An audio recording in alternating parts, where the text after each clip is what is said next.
I requested really Hero to see you.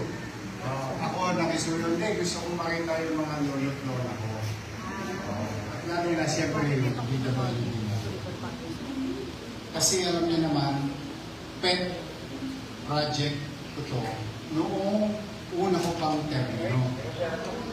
Ever since, kasi ang pamantayan ko, bakit yung mga Hapon kaya pa ng mga lolo't lola nila?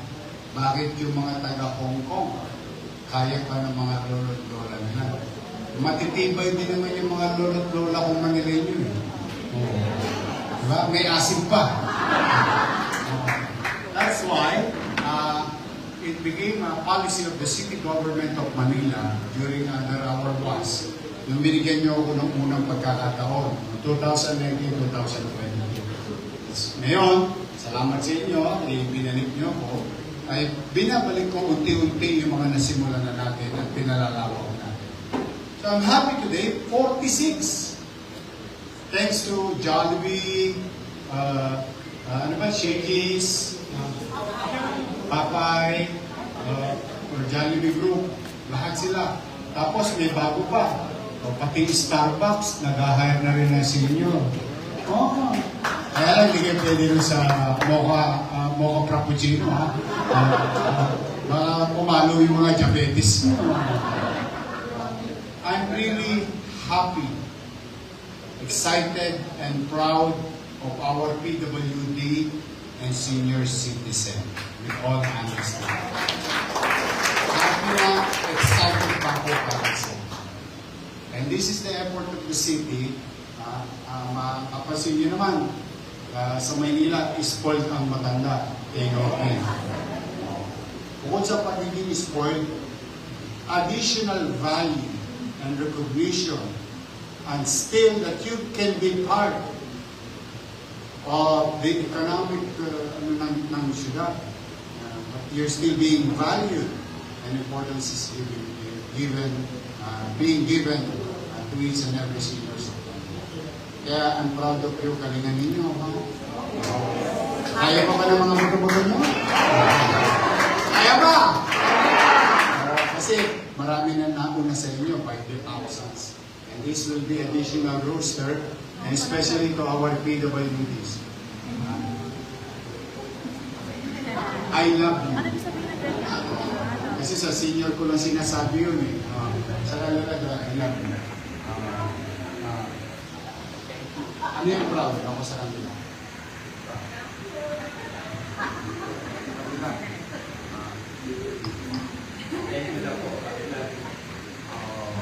Si Jess, nakasama ko rito noong unang termino natin.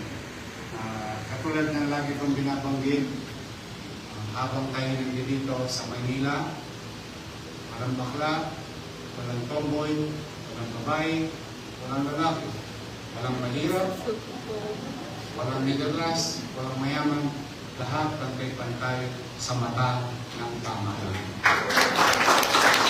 So, when I found this, nakiusap talaga ako sa kanya, although may edad na siya.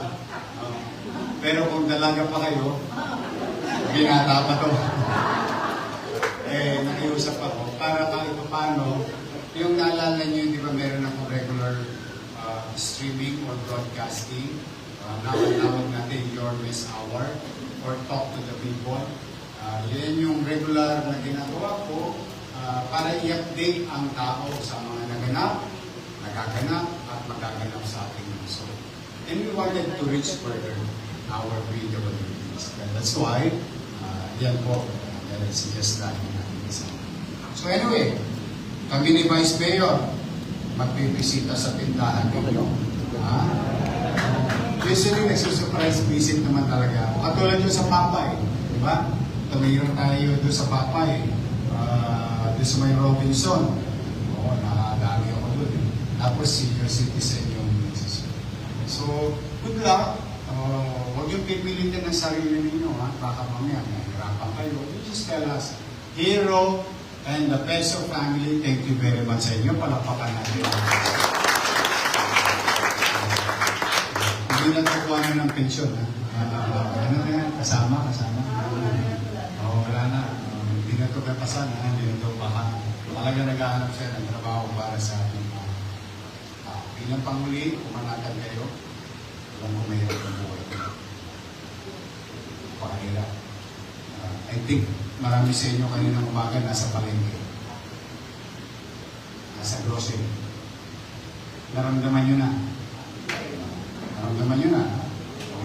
Yung bigat, yung hilya, yung epekto. Pero wala mo tayo magagawa. Hindi naman tayo may kagagawa niyan. Ibang bahagi ng mundo. Yan ang hindi natin magagawa ng paraan. Tama?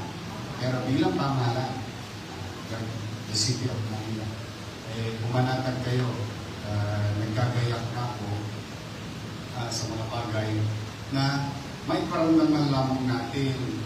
Ang target namin siguro about 300,000 individuals na maibsan yung lagapak ng tao sa semento, malagyan ko man lamang ng alkumbra para hindi masyadong masakit. Yan, pipilitin ko gawin sa mga darating araw. Iawa ang Diyos, pagkaman tayo, gipit na tayo, pero mauna na kayo. Mauna muna ang taong bayan. Makaramdam na meron silang pamahalaan o may gobyerno sa Luzon. At manatag kayo, kung kailangan magharbat, mamalimos sa national government, then so be it. You know, a father or a mother, parent for that matter, will do everything. Mairaos lang niya ang kanyang mga anak. Tama ba? And that's the way I look at it, our situation. Kaya, I'll do my best. Makaramdam tayo ng mga gawain sa darating na. And natutuwa nga ako, habang nagkukwentuhan tayo ngayon, may mga 3,000 katulad ng kahapon ng mga senior citizen tatanggap ng 10,000. Yung mga paga 80, 85, 90, 95,